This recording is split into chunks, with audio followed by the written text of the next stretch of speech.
Hello all, welcome back to Yashaswini Vamshika cooking and tips channel. First టిప్ని అయితే చూసేద్దామండి. Egg curry వండుకునేటప్పుడు మనం ఏం చేస్తాము, ఎగ్స్ని తీసుకొచ్చి డైరెక్ట్గా మనం కౌంటర్ టాప్ పైన పెడుతూ ఉంటాం కదా. అలా కౌంటర్ టాప్ పైన పెట్టినప్పుడు ముఖ్యంగా పిల్లలు ఉన్న వాళ్ళు గబక్కన వచ్చేసి టచ్ చేస్తూ ఉంటారు. దానివల్ల బ్రేక్ అయిపోయే ఛాన్స్ ఉంటుంది కదండి. అలా జరగకుండా ఉండాలి అని అనుకుంటే మాత్రం ఈ విధంగా సాల్ట్ తీసుకొచ్చినప్పుడు, సాల్ట్ ఉంటుంది కదా, మనం కర్రీస్లో వండుకునేటప్పుడు ఖచ్చితంగా సాల్ట్ పక్కన పెట్టుకుంటూ ఉంటాం కదా.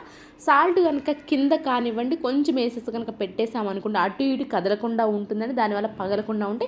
లేదంటే ఈ విధంగా సాల్ట్ బాక్స్లో కూడా పెట్టేసుకోవచ్చు. పెద్ద బాక్స్ కనుక సాల్ట్ వాడే వాళ్ళు ఉంటే దాని లోపల కూడా పెట్టేసుకోవచ్చు. దానివల్ల మనకి ఎగ్స్ పగలకుండా అయితే ఉంటాయి. నెక్స్ట్ టిప్ వచ్చేసి, గోల్డ్ ఎప్పుడైనా కొన్నప్పుడు రింగ్స్ ఇలాంటి చిన్న చిన్న బాక్స్ అయితే ఇస్తూ ఉంటారు కదండి. అయితే దీన్ని ఇప్పుడు రీయూజ్ ఎలా చేయాలో చూద్దామండి. దీని లోపల ఏంటంటే ఇలాంటి చిన్న చిన్న హెయిర్ బ్యాండ్స్ కానివ్వండి, క్లిప్స్ కానివ్వండి, లేదు అంటారు సేఫ్టీ పిన్స్ కానివ్వండి పెట్టేసుకోవచ్చు అండి. అండ్ అలానే పైన బాక్స్ ఉంటుంది, దానికి స్టిక్కర్ ప్యాకెట్స్ కూడా పెట్టేసామనుకోండి. స్టిక్కర్స్ కొన్ని మనకి హ్యాండ్ బ్యాగ్లో వేసుకున్నప్పుడు ఇలాంటి చిన్న చిన్నవి అసలు కనిపించాయి కదండి ఇప్పుడు నేను బయటికి వెళ్ళేటప్పుడు. అలాంటప్పుడు ఈ విధంగా బాక్స్లో కనుక వేసేసి హ్యాండ్ బ్యాగ్లో కనుక పెట్టేసుకున్నామే అనుకోండి, మనకి ఈజీగా అవైలబుల్ అవుతుంది. స్టిక్కర్ ఎప్పుడైనా బయటికి వెళ్ళేటప్పుడు పోతుందనే టెన్షన్ ఉన్నప్పుడు, చెమటలు పట్టిపోతున్నప్పుడు ఈ విధంగా హెయిర్ బ్యాండ్స్ అండ్ అలానే స్టిక్కర్స్ పెట్టుకున్న బాక్స్ కనుక హ్యాండ్ బ్యాగ్లో వేసుకుంటే టెన్షన్ లేకుండా అయితే ఉంటుంది. అండ్ అలానే ఈ బాక్స్ కనుక ఉంది అనుకోండి, దీని లోపల ఇయర్ ఫోన్స్ కూడా పెట్టేసుకోవచ్చు అండి. ఎయిర్ పాడ్స్ బాక్స్ సపరేట్గా ఉంటే ఓకే కానివ్వండి, లేదు అంటే ఎయిర్ పాడ్స్ కూడా దీనిలో పెట్టేసుకున్నామే అనుకోండి, అవసరమైనప్పుడు మనకి ఈజీగా అయితే కనిపిస్తుంది. నెక్స్ట్ టిప్ వచ్చేసి, పీరియడ్స్ అయ్యే ప్రతి ఒక్కరు కూడా చూడాల్సిన సూపర్ యూస్ఫుల్ టిప్ అండి. దానికోసం 4 స్పూన్లు వామ్ అయితే తీసేసుకున్నాను. పీరియడ్స్ టైంలో కొంతమందికి కొంచెం కొంచెం అవుతూ ఉంటుంది. అండ్ అలానే ఏంటంటే 3-4 డేస్లో ఇక డేట్ వస్తుందని, కానీ కొంతమందికి నడుము నొప్పి ఉంటాయి, కాళ్ళు నొప్పులు ఉంటాయి. అలా సఫర్ అవుతున్న వాళ్ళు ఎవరైనా ఉన్నా సరే కానివ్వండి, సింపుల్గా ఈ విధంగా 4 స్పూన్ల వాము ఉంటుంది కదండి, 4 స్పూన్ల వాము అయితే తీసేసుకున్నాను. దీనిలోనే 4 గ్లాసుల వాటర్ అండి. 4 స్పూన్ల వాముకి 4 గ్లాసుల వాటర్ అయితే పోసేసుకొని బాగా మరగ్గా చేయాలని. ఎక్కువ ఫ్లో ఉంటుంది కదండి కొంతమందికి, ఎక్కువ ఫ్లో ఉన్న వాళ్ళు తాగద్దు, దీన్ని ట్రై చేయొద్దండి. తక్కువ ఫ్లో ఉంటుంది, మరి కొంచెం కొంచెం అవుతూ ఉంటుంది. బ్యాక్ పెయిన్ అండ్ అలానే 2-3 రోజులు అవుతుంది అని కొంతమంది సివియర్గా నడుము నొప్పి, కడుపులు నొప్పి తల్లాడిపోతే వాళ్ళు ఎవరైనా ఉన్నారు అనుకుంటే మాత్రం ఈ కషాయాన్ని చేసుకొని తాగండి.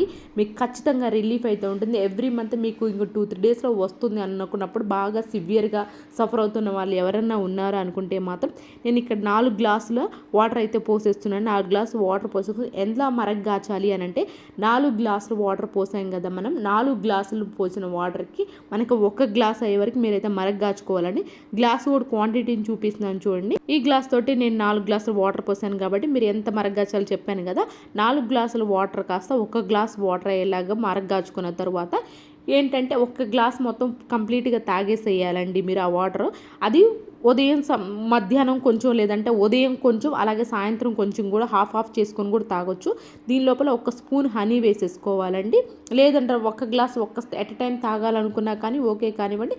బట్ గ్లాస్ కంప్లీట్గా అయితే తాగేశారు ఎలాంటి stomach pain, back pain and అలానే కొంచెం కొంచెం అవడం అయితే ఖచ్చితమైన రిలీఫ్ అయితే ఉంటుంది. ఒకసారి ట్రై చేయండి ఇది. ఐ హోప్ ఈ టిప్ అయితే నచ్చిందని అనుకుంటున్నాను. నచ్చితే కనుక ప్లీజ్ అండి ఒక లైక్ ఇచ్చి నా ఛానల్ సపోర్ట్ చేయండి. నెక్స్ట్ టిప్ వచ్చేసి, ఇలాంటి పేపర్ బాక్స్ అయితే ఇప్పుడైతే ప్రతి ఒక్కరి ఇంట్లోనే ఉంటున్నాయి కదా. అలాంటప్పుడు ఎక్కువ కనుక ఉన్నాయి అనుకోండి, వీటిని ఎక్కడ పడితే అక్కడ పడేస్తూ ఉంటాం కదా. వీటిని ఒక దగ్గర ఉండాలి, దుమ్ము కూడా పట్టకుండా ఉండాలి అని అనుకుంటే మాత్రం సింపుల్గా ఒకే ఫోల్డింగ్లో అన్నీ ఎలా కూర్చోాలనేది చూద్దామండి. ఇప్పుడు నేను చెప్పిన విధంగా ఈ విధంగా ఫోల్డ్ చేసుకున్నారనుకోండి, అటు సైడ్ ఇటు సైడ్ ఈ విధంగా ఫోల్డ్ చేసేసుకొని ఫస్ట్ స్టార్టింగ్ పాయింట్ ఎక్కడైతే ఉందో దాన్ని కొంచెం సైడ్కి పెట్టేసేసి మిగిలినవన్నీ ఈ విధంగా రోల్ అయితే చేసేసుకోవాలండి. అండ్ అలా మిగిలిన కవర్స్ ఇలాంటి పేపర్ బ్యాగ్సే కాదండి, నార్మల్ మన ప్లాస్టిక్ కవర్స్ కూడా ఎక్కువ కనుక ఉన్నాయి అనుకోండి, వాటిని డస్ట్బిన్ కవర్స్ లాగా అయితే యూజ్ చేసుకోండి. బట్ ఎక్కడ పడితే అక్కడ పడేసినా కానీ ఎక్కువ స్పేస్ కూడా ఆక్యుపై చేస్తుంటుంది. అలా కాకుండా సింపుల్గా ఈ విధంగా 1 by 1 కనుక తీసుకొస్తూ ఉన్నామనుకోండి, మనకి ఎక్కువ స్పేస్ ఆక్యుపై అవ్వదు. అలాగే అవసరానికి మనకి కనిపిస్తే డస్ట్బిన్ కవర్స్ లాగా అయితే యూజ్ చేసుకోవచ్చు అండి. ఇక్కడ నేనేం చేస్తున్నానంటే, ఈ విధంగా పగిలిన టీ కప్ ఉంది, తక్కువ కవర్స్ కాబట్టి పగిలిన టీ కప్లో పెడుతున్నాను. లేదు అంటారు మీరు ఏదన్నా కొంచెం బాటిల్, మన లైజాల్ బాటిల్ కానివ్వండి, కొంచెం పైన కట్ చేసేసి దీన్ని కనుక లోపల ఇలా పెట్టేసాము అనుకోండి, మనకు 1 by 1 తీసుకోవడానికి ఈజీగా ఉంటుంది, దుమ్ము పడదు. ఇక నేను చూడండి మామూలు నా బాటిల్లో కట్ చేసి ఈ విధంగా పెట్టాను. మీకు ఏది అవైలబుల్ ఉంటే అదైతే చేసుకున్నారనుకోండి, మనకి కవర్స్ అన్ని ఒక దగ్గర అయితే ఉండిపోతాయి. నెక్స్ట్ టిప్ వచ్చేసి సపరేట్గా కనుక రైస్ వండుకున్నామనుకోండి, కొన్నిసార్లు ఎక్కువ వాటర్ పడిపోయి కొంచెం నీరుగా అనిపిస్తూ ఉంటుంది కదండి.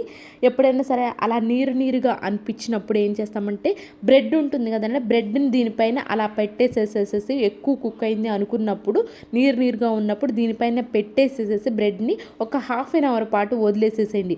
మరీ నీరుగా అయితే కాదులే కానీ కొంచెం ఎక్కువ వాటర్ ఉన్నప్పుడు ఈ బ్రెడ్ పీల్చేస్తుంది కాబట్టి నార్మల్గా అయిపోతుంది మన రైస్ అనేది. అండ్ నెక్స్ట్ టిప్ వచ్చేసి సాల్ట్ కొంచెం అయితే ఒక ఫుల్ స్పూన్ అయితే తీసేసుకున్నాను. దీన్ని వాటర్ వేసేసి బాగా కలిపేసేసుకోవాలండి.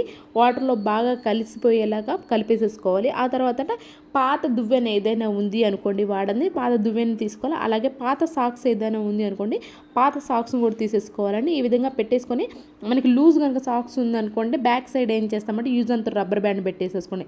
అప్పుడు మనకి కంఫర్ట్గా ఉంటుందండి. ఇలా క్లీన్ చేసుకోండి. టైల్స్ మధ్యలో ఉంటాయి కదండి, ఇక్కడ ఏంటంటే ఎంత రెగ్యులర్గా మాప్ పెట్టినా కానీ ముఖ్యంగా కిచెన్లో ఈ విధంగా బ్లాక్ అనేది అయిపోతూ ఉంటుంది కదా, అలాంటప్పుడు నార్మల్గా క్లీన్ చేసే బదులు ఈ విధంగా కొంచెం సాల్ట్ వాటర్ పెట్టి క్లీన్ చేసామని ఆ బ్లాక్ అనేది లేకుండా ఉంటుంది. అలాగే ముఖ్యంగా చీమలు ఉన్నప్పుడు చీమలు కూడా రాకుండా అవుతుంది. గ్యాప్లో కూడా కొన్నిసార్లు చీమలు ఉండిపోతూ ఉంటాయి కదా, అలాంటప్పుడు ఈ విధంగా సాల్ట్ వాటర్ బ్రష్తో క్లీన్ చేయడం వల్ల ఏంటి అని అంటే చీమలు లేకుండా ఉంటే అండ్ అలానే ఆ పార్ట్ కూడా అసలు నీట్గా అయితే క్లీన్ అవుతుంది. బిఫోర్ చూడండి, ఇప్పుడు చూడండి, మీకే అర్థమవుతుంది.